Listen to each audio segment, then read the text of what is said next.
बिस्मिल्लाहिर्रहमानिर्रहीम। अस्सलाम वालेकुम। मेरा नाम ज़रियाब रऊफ़ है और ये हमारे गेस्ट अदनान गोंदल हैं और हमारे साथ अली गोंदल साहब हैं। ये हमारा सेशन जो है इंफॉर्मेशन सिक्योरिटी के बारे में है और उसकी मेंटोरिंग है। तो चलते हैं हमारे गेस्ट अदनान गोंदल साहब का तारुफ। सर आप अपना तारुफ करा दें। जी, अस्सलाम वालेकुम। मेरा नाम अदनान गोंदल है। ये बेसिकली आईटी का मेंटोरिंग सेशन 1 है और इसके अंदर बेसिकली कुछ सवालात थे जो कि हमारे दोस्तों ने और स्टूडेंट्स ने पूछे थे। बेसिकली जो आज का दौर है इसमें इंफॉर्मेशन सिक्योरिटी की वैल्यू बहुत ज़्यादा बढ़ती जा रही है और जब इस दौर के अंदर दुनिया इसके ऊपर गौर कर रही है, हम लोग स्लाइडली पीछे रह गए, तो हमने सोचा कि एक मेंटोरिंग का सेशन किया जाए जिसमें हम अपने बच्चों को और अपने स्टूडेंट्स को और उन प्रोफेशनल्स को और उन लोगों को जो कि इसमें इंटरेस्टेड हैं उनको इसके अंदर एक तरफ से रहनुमाई दी जाए और कुछ बेसिक क्वेश्चंस के जवाब दिए जाएं ताकि लोगों की सोच भी उस तरफ चले। तो ओवर टू यू दरिया भाई। Thank you. Let's start with the questions. The first question is how you define success. How do you define what? Success. Success. Well, are you talking about success in information security or are you talking about success in life? In general, let's start with a general thing like success. Then you can maybe add in information security as well, if you Okay. want to. Success is something you cannot measure. आप measure नहीं कर सकते कि आपकी success क्या है, लेकिन आपको ये पता होता है कि सक्सेस वो है जो हैप्पीनेस, जो रिलीफ जो आपको होता है कि सुकून कल्ब और आप बिल्कुल खुश होते हैं, कंटेंट होते हैं कि भाई मैं जो हूँ वो सक्सेसफुल हूँ, मुझे जो मेरे ऑब्जेक्टिव्स हैं वो हासिल हो गए हैं। तो सक्सेस का ताल्लुक आपके ऑब्जेक्टिव्स के साथ होता है, ठीक है। ये एक बड़ी एक बहुत बड़ी किस्म की डेफिनेशन है जिसमें दोनों तरह की सक्सेस को इंफॉर्मेशन सिक्योरिटी के अंदर, साइबर सिक्योरिटी के अंदर और जिंदगी में सक्सेस को मैंने यकता कर दिया। So I have brought together all of it in one. इसकी फिलॉसफी एक बना दी है मैंने। तो अगर आपके पास जो ऑब्जेक्टिव्स हैं और ऑब्जेक्टिव्स या तो किसी बिजनेस ऑब्जेक्टिव्स भी हो सकते हैं और वो आपके लाइफ के ऑब्जेक्टिव्स भी हो सकते हैं, उनको मुकम्मल करने के लिए जो आप काम करते हो या आप जो सिक्योरिटी अप्लाई करते हो, दोनों सूरत हाल में लाइफ में भी, ये एक नहर की तरह ना साथ साथ मिला नहीं रहा, लेकिन दोनों जो हैं उन ऑब्जेक्टिव्स को जब आप हासिल करते हो अपनी मेहनत से या अपने कंट्रोल से या अपने सोल्यूशन से, तो उसको आप सक्सेस कहते हो। और उसमें आपको एक जो आपको रात की नींद सुकून की होती है कि भाई मैं सक्सेसफुल हूँ, मैं आराम से सो सकता हूँ, अनलेस कि आपको इंसोम्निया हो। Thank you. Acha, next question. How to tell us about cyber security? Normal people, normal लोगों को क्या कहेंगे साइबर सिक्योरिटी क्या होती है? अगर कोई सुनता है कि साइबर सिक्योरिटी उसकी डेफिनेशन बंदे को वो आए। Okay, information security. इंफॉर्मेशन होती क्या? इंफॉर्मेशन ये होती है कि कोई चीज जो प्रिंट हुई पड़ी है या कोई भी चीज जो है वो डेटा की सूरत में है, वो उन्हीं हाथों में रहे जिन हाथों के अंदर होनी चाहिए। जो साइबर थ्रेट्स हैं वो इंफॉर्मेशन सिक्योरिटी का एक हिस्सा है, और जो साइबर सिक्योरिटी है वो इंफॉर्मेशन सिक्योरिटी एक ब्रॉड टर्म है। और साइबर सिक्योरिटी और इंफॉर्मेशन सिक्योरिटी का डिफरेंस अक्सर लोग नहीं समझते, जो कि बहुत जरूरी है। इंफॉर्मेशन सिक्योरिटी असल चीज है, जैसे मैंने इंफॉर्मेशन सिक्योरिटी पढ़ी है, तो इंफॉर्मेशन सिक्योरिटी के अंदर आप की सारी डोमेन्स आ जाती हैं। तो उसमें अगर आप इंफॉर्मेशन सिक्योरिटी की बात ना करें अभी से, तो कदीम ज़माने से लेकर आज तक इंफॉर्मेशन सिक्योरिटी मौजूद है। ज़माना कदीम में हलाकू खान के ज़माने में भी इंफॉर्मेशन सिक्योरिटी मौजूद थी। जब एक लेटर लिखा जाता था तो लेटर लिखकर उसको जब वो रोल करके एक चीज़ में डाल के एक उसके ऊपर सील लगा देते थे, तो वो सील जो है वो उसकी सिक्योरिटी को एक इंश्योर कर रही थी। तो इंफॉर्मेशन सिक्योरिटी इसी सूरत में थी, जब डाक से खत आता था तो वो बंद होता था और उस पर सीलें लगी होती, मोहरें लगी होती थी, तो इंफॉर्मेशन सिक्योरिटी उस वक्त भी मौजूद थी। ठीक है, तो इंफॉर्मेशन सिक्योरिटी ये है जिसको CIA कहा जाता है कि कॉन्फिडेंशियलिटी, इंटेग्रिटी और अवेलेबिलिटी, कि चीज कॉन्फिडेंशियल रहे, जिस तरह भेजी गई थी उस तरह मिले, इंटेग्रिटी और अवेलेबिलिटी। अवेलेबिलिटी ये है कि वो आपको मिले भी सही, ये नहीं है कि मैंने भेजा है वो मिला ही नहीं खत। ठीक है, तो जो चीज आपने भेजी है वो मिले, क्योंकि आपको उसके मुखालिफ में कोई आपसे वो चीज छीन सकता है, कोई वो चीज बदल सकता है। ठीक है, कोई वो चीज अल्टर कर सकता है। ठीक है, तो ये चीजों को आपने हर डोमेन में, साइबर डोमेन में, रिटर्न डोमेन में उस आपने मुकम्मल करना है, उसको आपने हर सूरत में महफूज करना है कि दूसरे हाथों में ना पहुंचे। अगर कोई चीज पब्लिकली अवेलेबल है, जैसे वेबसाइट्स पे अवेलेबल है, तो वो पब्लिक है। ठीक है, इसकी तो फिर वो इंफॉर्मेशन को क्लासिफाई किया जाता है कि ये पब्लिक है, ये प्राइवेट इंफॉर्मेशन है, ये कॉन्फिडेंशियल इंफॉर्मेशन है। ठीक है, तो सारी क्लासिफिकेशन इसी वजह से होती हैं कि आप उस पे लेवल ऑफ सिक्योरिटी लगाए कि भाई इस पे मोहर लगानी है, इस पे मोहर नहीं लगानी है। ठीक है, इस पे इसको इस तरीके से कॉन्फिडेंशियल बनाना है, इसको फर्स्ट क्लास से भेजना है, इसको साइन फॉर भेजना है। इसी तरह कंप्यूटर के अंदर आपने इसकी इंक्रिप्शन करनी है, नहीं करनी है। ठीक है, तो आपको इसके लिए हैश डालना है या नहीं डालना, तो उस तरह की बहुत सारी चीजें जो है वो आ जाती हैं। चलें, मेरे ख्याल से जैसे आप उसमें डिफाइन करते हैं private, public and protected classes आप डिफाइन करते हैं रूप में, हाँ, कॉन्फिडेंशियल, उसी तरह कॉन्फिडेंशियल एग्जैक्टली। क्लासिफिकेशन तो आप इसीलिए कर रहे हैं ना कि आपको इंफॉर्मेशन की सिक्योरिटी चाहिए। ठीक ठीक, thank you. Next question, as an information security professional, what kind of threats you deal on a day-to-day basis? Okay, before going to this question, let's understand that threats are not the same in every single organization. Okay, so if I give you an answer in a specific organization, regarding to a specific organization, that would not be for everybody. But सबसे ज्यादा दुनिया में phishing attacks होते हैं। ठीक है, सबसे ज्यादा फिशिंग होती है, रिकॉनेसिस जितनी होती है वो फिशिंग से होती है। पासवर्ड जो हैं आपके लिए जाते हैं, लोगों के अकाउंट हैक फिशिंग से होते हैं। जो मोस्टली लोगों के अकाउंट जो है वो हैक वो फिशिंग से होते हैं। सो इसके अलावा आपको हर तरह के अटैक्स होते हैं, जैसे आप लोग वेबसाइट्स पे जाते हैं, वहां से मालवेयर हो गया आपके डिवाइस के ऊपर, और इस तरह के बहुत सारे अटैक्स होते हैं। उसके अलावा भी बहुत सारे जो है extreme sort of like attacks हो सकते हैं, जहां पर आपको एक ऑर्गेनाइजेशन, एक ग्रुप, चाहे वो कोई हुकूमती बॉडी हो या कोई प्राइवेट हैकिंग ग्रुप हो, वो आपको टारगेट करे।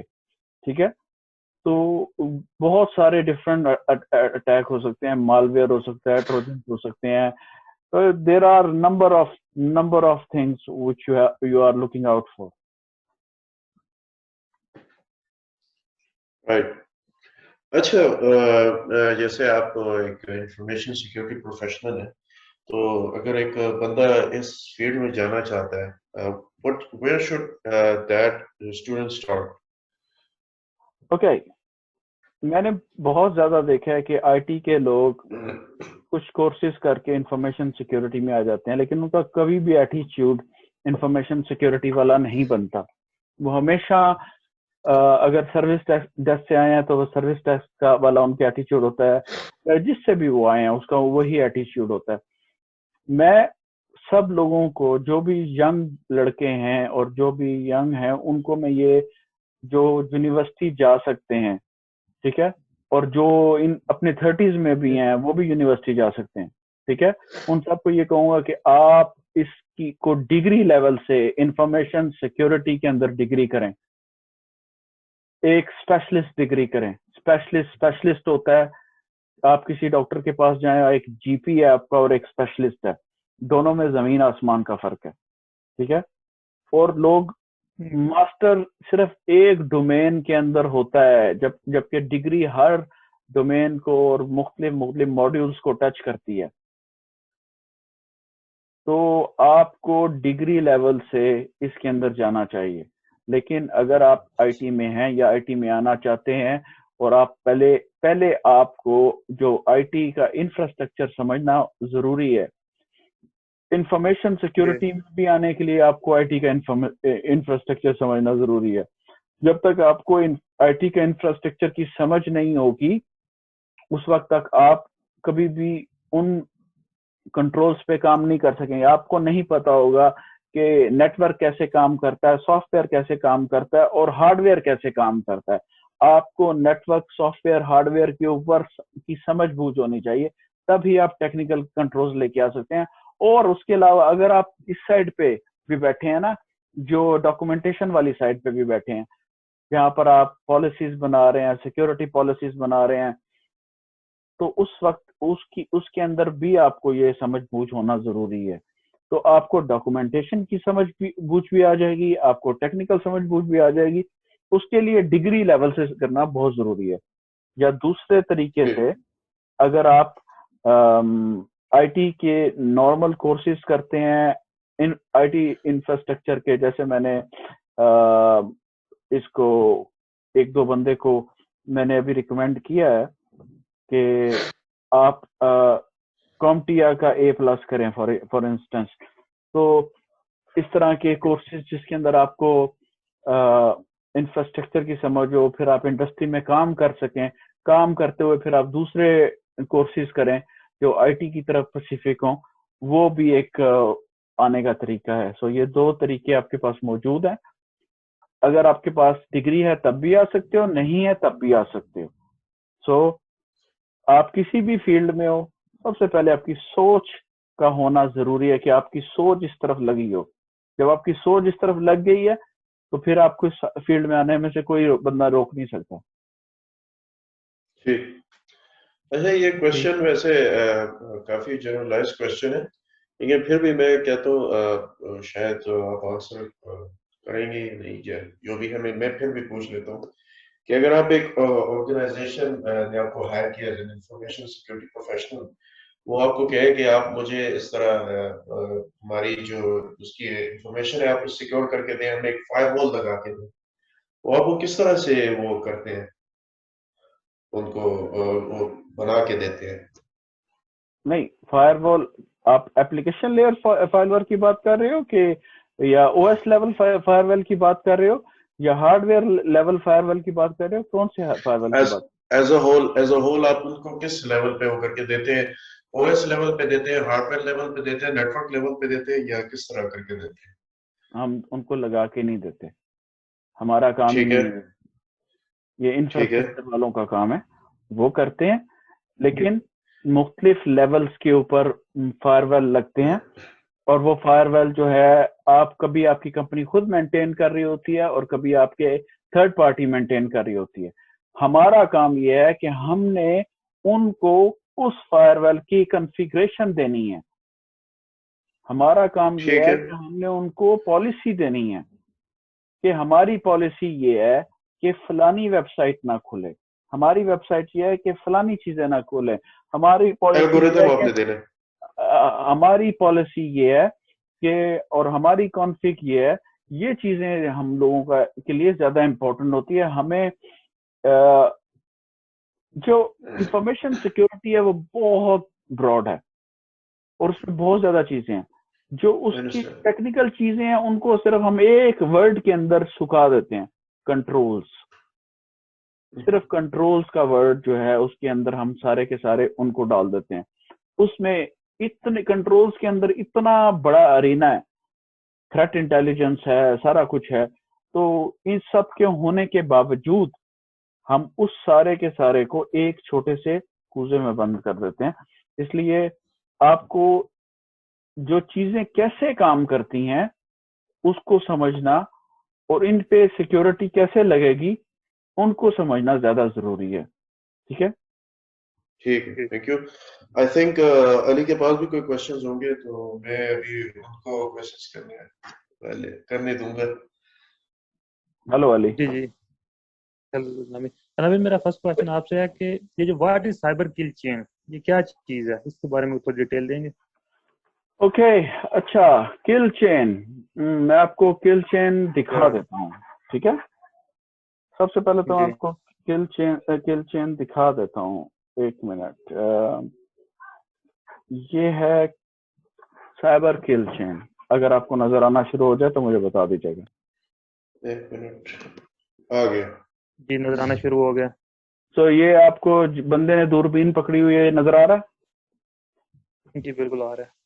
ओके, इस फेज को कहते हैं रिकॉनेसेंस। ठीक है, साइबर किल चेन की कितनी 7, कहीं पे कहते हैं 8। ठीक है, ये स्टेजेस होती हैं। सबसे पहले reconnaissance, harvesting email addresses, conference information etcetera. Basically जो फिशिंग की जो फेज है जिसके अंदर वो आपको जो है आपको या आपके क्रेडेंशियल्स, आपके पासवर्ड वो आपसे लेना चाह रहे हैं, या वो किसी तरीके से वो बेसिकली चेक कर रहे हैं कि किसी तरीके से अंदर घुस जाया जाए। ठीक है, पासवर्ड उनको मिल गया तो वो रिकॉनेसेंस कर रहे हैं, वो उसके अंदर घुसना चाह रहे हैं। ठीक है, फिर वो आपको दूसरी जो है उसकी फेज है वो वेपनाइजिंग है। ठीक है, वेपनाइजिंग की जो फेज है उसमें वो किसी तरीके से एक्सप्लॉइट्स करते हैं, वो बैकडोर करते हैं, वो पेलोड भेजते हैं। ठीक है, ये और उसके बाद उसकी डिलीवरी करते हैं। ठीक है, वंस उन्होंने डिलीवरी कर लिया, किसी तरीके से हो सकती है, ईमेल के थ्रू हो सकती है, वेब के ऊपर वो लगा सकते हैं, यूएसबी कर सकते हैं, जिस तरीके से भी कर सकते हैं जो भी उसमें लिखा हुआ है। तो फिर वो एक्सप्लॉयटेशन की फेज में आ जाते हैं जहां वो एक्सप्लॉयट करने लग पड़ते हैं, वो एग्जीक्यूट करते हैं कोड। वो उसको जो चीज उन्होंने पेलोड आपकी डिवाइस पे डाला है उसको एक्सप्लॉइट करते हैं। ठीक है, फिर इंस्टॉलेशन की फेज है वो हर बंदा जानता है, मोस्टली लोगों को पता है कि चीजें कैसे इंस्टॉल करनी है। ठीक है, अब वो इंस्टॉल कर रहे हैं आपके उसके ऊपर जो है, जो डिवाइसेस के ऊपर है। और उसके बाद फेज आ जाती है कमांड एंड कंट्रोल की। कमांड एंड कंट्रोल के अब चीज इंस्टॉल हो गई, की लॉगर हो गया, कोई भी मालवेयर हो गया, अब उसको उन्होंने अपनी इस तरीके से उसको किया हुआ है कि वो आपका कि नेटवर्क ट्रैफिक भी इतनी ना बढ़ाए, पकड़ा भी ना जाए, तो उसको कमांड एंड कंट्रोल कर रहे हैं। ठीक है, जब वो रिमोटली उसको कमांड करते हैं तो इस स्टेज को कहते हैं कमांड एंड कंट्रोल। और एक्शंस ऑन ऑब्जेक्टिव्स, ठीक है, कि वो उनके पास हैंड्स ऑन मकसद है कि हैंड्स ऑन उनके पास एक्सेस होती है, और जो उनके गोल्स होते हैं, जो उनके ऑब्जेक्टिव्स होते हैं, उन्होंने पैसा कमाना है, जो भी करना है, ये इस स्टेज पे उन्होंने पहुंचना है। हमें ये चेन तोड़नी है। हमें ये चेन तोड़नी है। ठीक है, हमें ये नहीं होने देना, इसको किसी ना किसी जगह पे हमने ब्रेक कर देना। तो उसके लिए अगर मैं कंट्रोल्स डालूंगा, एक कंट्रोल मैंने डाला यहाँ पे कि जो फिशिंग अटैक आ रहे हैं उनको मैंने रोका, ठीक है। फिर मैंने उसकी वेपनाइजिंग रोकी, मैंने एक सोल्यूशन लगाया। फिर मैंने उसकी डिलीवरी रोकने के लिए सोल्यूशन लगाया। फिर मैंने एक्सप्लॉयटेशन के लिए एक सोल्यूशन लगाया, जैसे एक्जी फाइल है, एमएसआई फाइल है, वो बगैर एडमिन के ना चले, वो रुक जाए, वो बंद कर दे। उसके ऊपर एवी भी लगा सकते हैं, उसके ऊपर ऐसा एजेंट लगा सकते हैं कि वो एक्जी फाइल चलने ही ना दे, ठीक है, बगैर एडमिन के। आप कभी भी, आपका जो यूजर जो चल रहा होता है, मेन यूजर जो चल रहा होता है, उसको कभी भी एडमिन नहीं होना चाहिए, ठीक है। मेन यूजर से आप कभी एडमिन अकाउंट से लॉगिन करके आप सारा इंटरनेट पे नहीं हो कभी भी। ये आपने उसकी चेन वैसी तोड़ दी जब आपने एडमिन नहीं रखा उसको, मेन को ना। इंस्टॉलेशन रोकने के लिए, ये सारी स्टेजेस को रोकने के लिए जो हम कंट्रोल्स इस्तेमाल करते हैं, इसको हम साइबर के किल चेन कहते हैं। ये बेसिकली लॉकहेड मार्टिन जो है, इन्होंने डेवलप की थी एक जमाने में। इंटेलिजेंस ड्रिवन चेन थी ये, और ये एक मैकेनिज्म था जो कि साइबर इंट्रूजन को, जो साइबर इंट्रूजन हो रही है उसको रोकने के लिए उन्होंने मॉडल क्रिएट किया था। इसके लिए ये जो इंफॉर्मेशन सिक्योरिटी के लोग हैं, cyber security, specially cyber security के लोग हैं, उनके लिए ये याद रखना समझना बहुत जरूरी है, ताकि उनको पता हो कि क्या फेजेस होती हैं। जब हैकर आपके पासवर्ड ले लेता है तो वो आपकी एक्टिव डायरेक्टरी में आता है, एक्टिव डायरेक्टरी में आकर वो वहां से फैलता है, या वो ईओपी करता है, एलिवेशन ऑफ प्रिविलेज करता है। तो वो वर्टिकल भी हो सकती है, हॉरिजॉन्टल भी हो सकती है। हो सकता है वो एक अकाउंट है, वो उस तरह के अकाउंट के ऊपर से जो कुछ हासिल कर सकता है वो वैसे ही करता रहे, ठीक है। आपका अकाउंट मिल गया, उसको वैसे ही वो चलाता रहे। हो सकता है कि वो उस अकाउंट को एलिवेट करके जो है वो आगे लेके जाए, और वो उस क्या नाम है, अकाउंट को एडमिन अकाउंट बना दे। तो ये भी पॉसिबल है। ओके, तो मेरा नेक्स्ट क्वेश्चन है, what is defence in depth? What is defence in depth? Okay, इसको भी मैं आप लोगों को दिखाता हूं ताकि आप लोगों को समझ आ सके। जब आपको स्क्रीन नजर आने शुरू हो जाए तो मुझे बता दीजिएगा, 1 मिनट।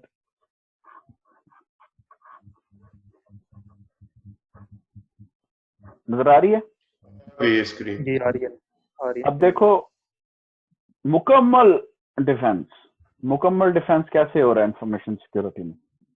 आपने फिजिकल कंट्रोल रखे हैं, फिजिकली, कि कैसे फिजिकली इंफॉर्मेशन बाहर ना जाए। जैसे आप गार्ड रखते हो, जैसे आप लोगों को चेक करते हो, तलाशी लेते हो, कोई यूएसबी और कोई डॉक्यूमेंट तो लेके नहीं जा रहा, ठीक है, या कोई फिजिकली तो एंटर नहीं हो रहा, ठीक है, वो फिजिकल साइड है।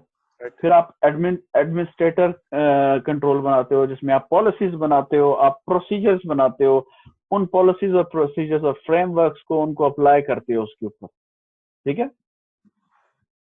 कहते हो कि ये मेरी पॉलिसी है कि यूएसबी जो है वो लगाने की इजाजत नहीं है। मेरी पॉलिसी है कि एक्जी फाइल जो है सवाए एडमिन के कोई नहीं चला सकता, ठीक है। मेरी पॉलिसी ये है कि लोगों के पास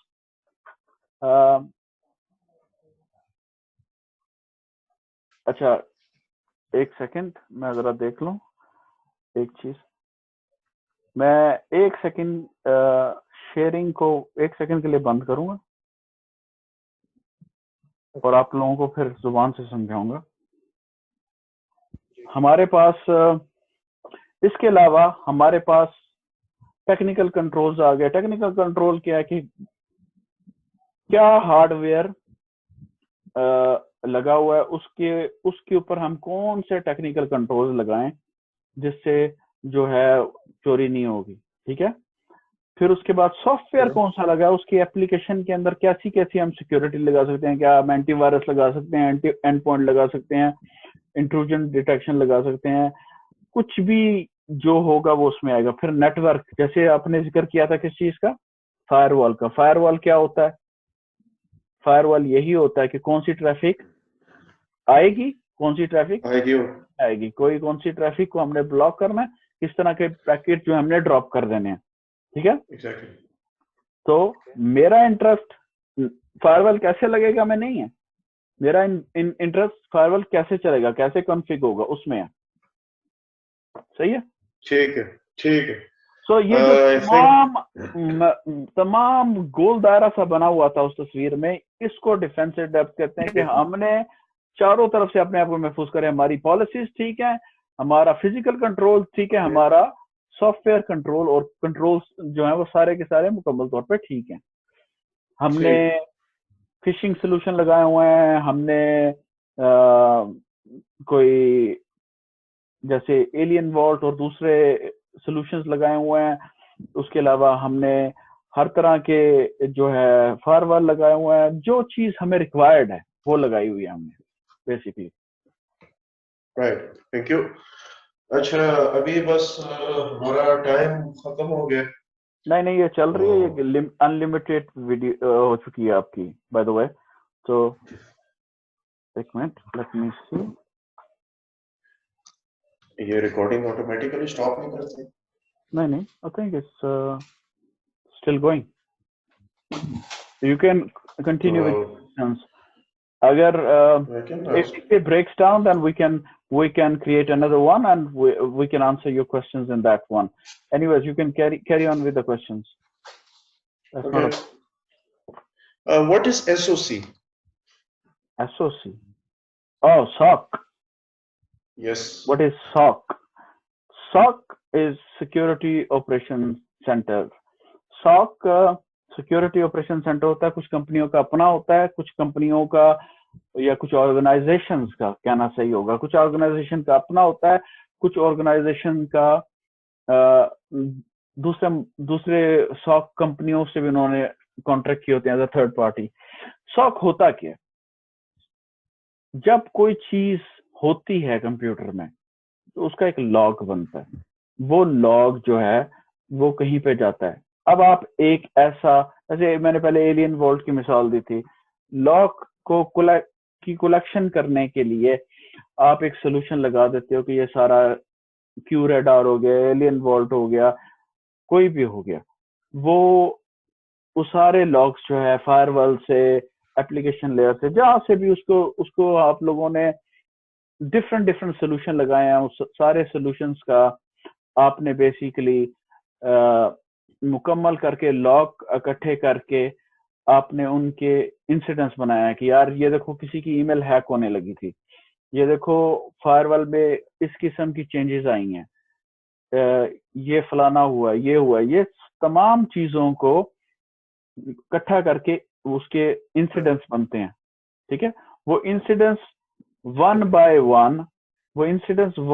वन उनको ट्री आर्च करना, उनको ट्री आर्च करके मकसद ये है कि अच्छा भाई कौन से वाला इंपॉर्टेंट है, इसको हाई इंपॉर्टेंस में लगा दे। मिसाल के तौर पे आपकी कंपनी का CEO हैक हो गया, सबसे इंपॉर्टेंट है कि नहीं है? यस और नो? हाँ, आपकी कंपनी का एक लोअर लेवल का जिसके पास कोई प्रिविलेजेस नहीं है वो हैक हो गया, और आपकी कंपनी का CEO हैक हो गया, दोनों की क्या आप दोनों को एक ही प्रायोरिटी पे रख सकते हो? नहीं रख सकते। नहीं, CEO की डेफिनेटली टॉप प्रायोरिटी है। ओके, सो इसी तरह हर इंसिडेंट्स की भी अपनी प्रायोरिटी लेवल है, और उसको उस प्रायोरिटीज पे रख के उन सारे थ्रेट्स को आप जो है जब डील करते हो उनके साथ, आप कहते हो कि मैं ये इंसिडेंट है इसका रिस्पॉन्स दे रहा हूँ, ठीक है। तो वो जो टीम होती है जो काम कर रही होती है, इंसिडेंट्स पे काम कर रही होती है, वो सॉक की टीम होती है, ठीक है। वो रिस्पॉन्स टीम होती है, वो ऐसे ही होती है जैसे कोई response team, physical response team होती है, ठीक है। वो आपकी कंपनी के अंदर भी हो सकती है और एक एक्सटर्नल कॉन्ट्रैक्टर भी हो सकता है, या कोई और टीम भी हो सकती है, बाहर से भी आप थर्ड पार्टी को भी ले सकते हो। तो वो सिक्योरिटी ऑपरेशन सेंटर होता है जो कि वो इस किस्म के जो सिक्योरिटी इंसिडेंट्स आते हैं उनके साथ डील करते हैं, उसको ट्रियाज करते हैं, उनको प्रायोरिटाइज करते हैं, उनके साथ जो भी उनको करना होता है उसकी मिटिगेशन वगैरह वो करते हैं। राइट। अच्छा, अब आप क्या कहेंगे, मतलब कि हम रोज डेली बेसिस पे इंटरनेट इस्तेमाल करते हैं, तो हमें किस तरह के लिंक्स अवॉइड करने चाहिए व्हेन ब्राउजिंग द इंटरनेट? आपको पोर्न साइट्स पे नहीं जाना चाहिए, इस पे बहुत ज्यादा मालवेयर, डेफिनेटली, ठीक है। आई नो, इसके अलावा ठीक है। आपको हर चीज जो मलिशियस लग रही है, अगर आप कोई भी एंटीवायरस सोल्यूशन आपने लगाया हुआ है जो आपको वैसे लिंक के बारे में बताता है कि इसकी की रेपुटेशन क्या है, गूगल के ऊपर अगर आप किसी भी वेबसाइट की रेपुटेशन चेक करना चाहते हैं आप कर सकते हैं। आप यूआरएल स्कैन करके चेक कर सकते हैं कि ये इसके साथ कोई मालवेयर अटैच है कि नहीं है। ठीक है। बहुत सारी वेबसाइट्स ऐसी मौजूद हैं जो कि आपको उसी वक्त वो लिंक डालते ही बता देती हैं कि इसके ऊपर कोई मालवेयर है या नहीं है, ये क्लीन है कि इसके ऊपर कोई मालवेयर है। एक चीज मैंने ऑब्जर्व की है वैसे, ये टोरेंट मगर वेबसाइट्स पे। मगर याद रखना, मुझे पूरी बात कंप्लीट करने दें ताकि आप उसके बाद उसका अपना सब क्वेश्चन कर लीजिएगा। मगर याद रखना जो लिंक आपने सेंड किया है उसका नेक्स्ट पेज जो है ना वो सेम लिंक नहीं है, उसका नेक्स्ट पेज सेम लिंक नहीं है। हर यूआरएल की मैं बात कर रहा हूँ, उसको आपने चेक करना है और उसके बाद आपको जो है आपको पता होगा, क्योंकि ये जो हैकर्स हैं और जितने भी ऐसे मलिशियस एक्टर्स हैं वो इतना ओपन में नहीं रखेंगे अपने अटैक को, वो भी थोड़ा सा उसको डिस्गाइज करते हैं। जी आप अपना सवाल पूछ सकते हैं जो आप कह रहे थे। सब क्वेश्चन क्या था आपका? मेरा क्वेश्चन ये था कि अक्सर मैंने ये टोरेंट वेबसाइट्स पे भी ऑब्जर्व किया है, ऑब्वियसली हम पायरेटी चीजों के पीछे ही भागते हैं, तो वो मैंने ऑब्जर्व किया है कि अगर एक चीज आप वो करते हैं तो उसमें बार बार बाजू का छोटी विंडोज भी खुल जाती हैं, तो वो भी मेरे ख्याल से कुछ मालवेयर होती है, पॉपअप्स, एग्जैक्टली पॉपअप्स। मालवेयर्स होते हैं, एडवेयर्स होते हैं, और भी बहुत किस्म के हुक्स होते हैं आपकी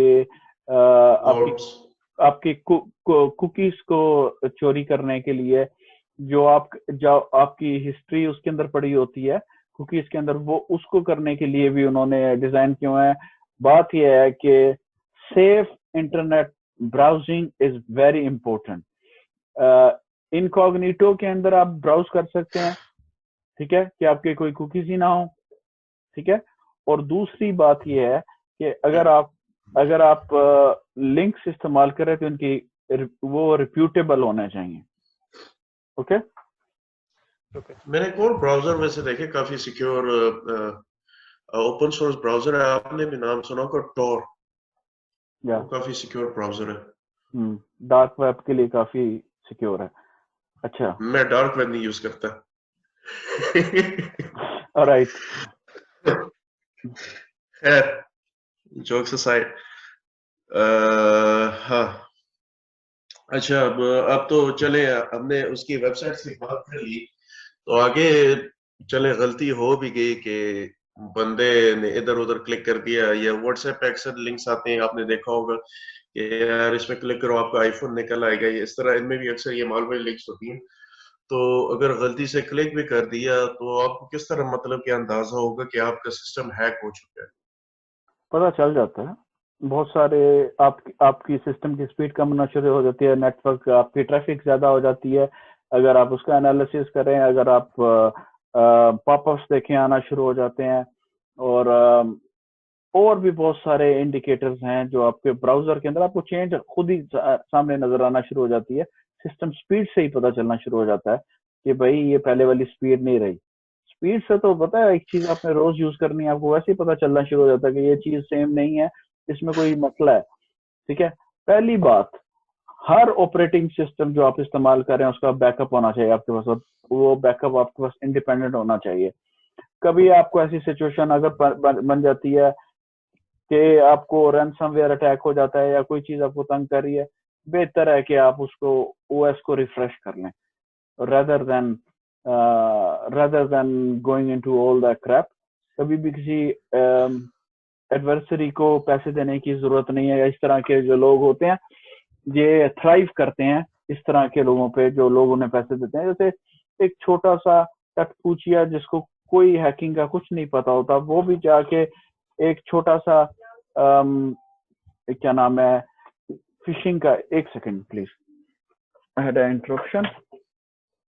सो वो भी अगर वो किसी का क्रेडेंशियल जो है हार्वेस्ट कर लेता है, किसी के क्रेडेंशियल उसके पास आ जाते हैं, पासवर्ड और आ जाता है, तो वो लोगों से पैसे मांगता फिर होता है, अच्छा जी मुझे 1000 रुपया दे दो, 2000 रुपये दे दो, ये कार्ड लिखवा दो, फलाना कर दो, तो मैं आपका पासवर्ड वापस करूंगा। ठीक है, हालांकि आपने अगर अपने नाम से अकाउंट बनाया होता, अपने उसकी सिक्योरिटी क्वेश्चन उसमें रखा होता, तो आप वैसे ही इस काबिल थे कि आप उसको रिफ्रेश कर सकते। आपको होना नहीं चाहिए कि आपने बेसिकली सिक्योरिटी को तो डिजाइन ही नहीं किया ना, when you have not design security into it. अब मैं अब कहता हूं कि आपका password is not enough, password is not enough, you need to have more than password, you need to have multi-factor authentication। जो आपको जो टेक्स्ट मैसेज आता है, use two factor authentication। हाँ, 2FA आता है, MFA आता है, जो आपको टेक्स्ट मैसेज आता है या ऐप के थ्रू आपकी ऑथेंटिकेशन करते हैं, या कोई और भी तरीका ऑथेंटिकेशन का हो सकता है, वो पासवर्ड से ज्यादा स्ट्रांग है। उसके बाद सिंगल साइन ऑन है, SSO है, और बहुत सारे मेथडोलॉजीज हैं, बहुत सारी आगे तरीकेकार हैं। लेकिन बात यह है कि password is not sufficient anymore, or once we are in the age of quantum computing, password will be useless, so we need to quantum computing तो बिल्कुल ही totally different है। so we need to understand कि ये password crack होना बहुत आसान हो जाएंगे। अगर आपका किसी का पासवर्ड है भी, बगैर OTP के बगैर इस्तेमाल नहीं हो सकेगा। Anyways, I think that's enough for this। अगर आपको कोई शायद और भी चाहिए इसके बारे में information, it's fine, or you can move on to the next question। सच कोई वो नहीं है। मतलब एक ही क्वेश्चन था एंटीवायरसेस का, कि एंटीवायरसेस हमें आजकल के दौर में क्या करना चाहिए? विंडोज डिफेंडर के आसरे पे बैठ जाएं या कोई रिप्यूटेबल सॉफ्टवेयर इंस्टॉल करना चाहिए? Windows defender is very reputable. When people से विंडोज डिफेंडर के आसरे पे बैठे, विंडोज डिफेंडर बड़ी बला चीज है। ठीक है, विंडोज डिफेंडर को लोग ऐसे ही अंडरमाइन करते हैं, तो कहते हैं ना घर की मुर्गी दाल बराबर वाला हिसाब है, वरना विंडोज की सिक्योरिटी है बहुत बेहतरीन है। अगर आप उसको सही तरीके से इंटीग्रेट करो और आपको पता हो कि उसके अंदर आपका विंडोज का फायरवॉल भी है, उसके अंदर आपका डिफेंडर भी है, आप तमाम एक्जी फाइल्स को रोक सकते हो डिफेंडर में से। आपके पास विंडोज सिक्योरिटी का ऐप है विंडोज डिफेंडर के अंदर, उसके अंदर आप कितने सारे काम कर सकते हो। ठीक है, आप एप्लीकेशन लेयर के ऊपर सिक्योरिटी लगा सकते हो, आप हर तरह की लगा सकते हो। एक सेकंड, मैं I don't remember thing controls on top of my head, एक सेकंड। सो इसके अंदर आप इसके अंदर जो है, जो मुझे सामने नजर आ रही है, उसके अंदर आपके पास वायरस एंड थ्रेट प्रोटेक्शन है, आपकी अकाउंट प्रोटेक्शन है, आपकी फायरवॉल एंड नेटवर्क प्रोटेक्शन है, आपकी ऐप एंड ब्राउजिंग, आपकी डिवाइस सिक्योरिटी है। ठीक है, और आपकी डिवाइस परफॉर्मेंस एंड हेल्थ है, वो उसको मैं माइनस कर देता हूँ। बाकी इन सारी चीजों को देखो, ये बहुत बड़ा चीज है, बहुत बड़ा चीज है। ठीक है, तो जिन लोगों के पास और सोल्यूशन नहीं है, ये बहुत बड़ा सोल्यूशन है। इसको सिर्फ सही तरीके से इंटीग्रेट करो, इसको सही ट्विक करो। ठीक है, और इसके बारे में थोड़ा सा पढ़ें आप, और इसको ट्विक करके अपनी डिवाइस पे लगाएं, ये बहुत बेहतरीन चीज है। सही। अच्छा, लास्ट क्वेश्चन, हम नॉर्मली डोमेस्टिकली अगर हम मसलन मैं और अपने घर में अपना नेटवर्क किस तरह मैं सिक्योर कर सकता हूँ? पहले तो आप अगर अपना वाईफाई आपने लगाया हुआ है तो उसके ऊपर सबसे सिक्योर प्रोटोकॉल क्या है वाईफाई पे? WPA/WP इस तरह कोई ड्यूल कोई हाइब्रिड कोई है, मैंने पढ़ा था इस तरह। वेब जो W आई थिंक सो इसके ऊपर लेटेस्ट प्रोटोकॉल कौन सा है?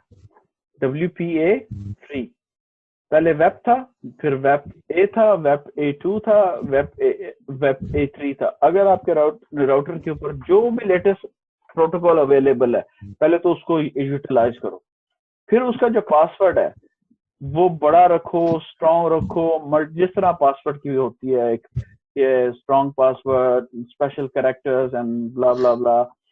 उसके अलावा आप जब आपकी इंक्रिप्शन ठीक है, आपका पासवर्ड ठीक है, मोस्टली डोमेस्टिकली आपकी सिक्योरिटी मोर देन इनफ है, ठीक है? That is more than enough unless there is a special squad coming to do a man in the middle attack. You are very much secure. So इससे ज्यादा आपको जो है ना नासा होने की जरूरत नहीं है। ठीक है, thank you for your time and I think we should conclude the session. हाँ ठीक है। For the last few things which I want to say, this is the time and age of information security. It's the time of age of IT. It's the time of an age of cloud computing. आपको cloud computing, information security और IT के मैदानों में आना पड़ेगा और इन मैदानों की भाग दौड़ संभालनी पड़ेगी। तभी आप लोग ये जो आपके छोटे छोटे गिले शिकवे हैं कि हम पीछे क्यों रह गए, वो खुद ही दूर हो जाएंगे। और जरा नम हो तो ये मिट्टी बहुत जरखेज है, साकी बहुत दम है इन लोगों में। मैं भी इंफॉर्मेशन सिक्योरिटी में इंग्लैंड से एक टॉपर हूँ, मैंने भी अपनी फील्ड के अंदर टॉप किया। अभी भी थ्रेट इंटेलिजेंस में मेरा नाम जो है वो फोर फ्रंट पे आता है और मेरे जैसे बहुत ज्यादा आप लोग मौजूद हो और मेरे ख्याल से मुझसे बहुत बेहतर होगे। You guys can actually do much better. और अल्लाह ताला आप लोगों को इसकी तौफीक दे कि आप टिक के बैठो और किसी पॉजिटिव की साइड पे लगो और नेगेटिव से दूर रहो, क्योंकि we are not here to hack, we are here to secure, protect. Yep. तो हम हमेशा वाइट हैट रहेंगे और यही हमारा काम है। आप लोगों के कोई क्वेश्चंस हो आप मुझे ईमेल कर सकते हो, आप लोग मुझे फेसबुक पर रब्ता कर सकते हो और ये सारा के सारा डिस्क्रिप्शन में मेरे ख्याल से मिल जाएगा। Nice talking to you Zariyab. Ali, आपके क्वेश्चंस भी सम अप हो गए हैं क्या? कोई आपका क्वेश्चन बाकी रह गया? सम अप हो गए, ओके इंशाल्लाह next time. Okay, thank you so much. और Thank you. Pleasure. 1 second।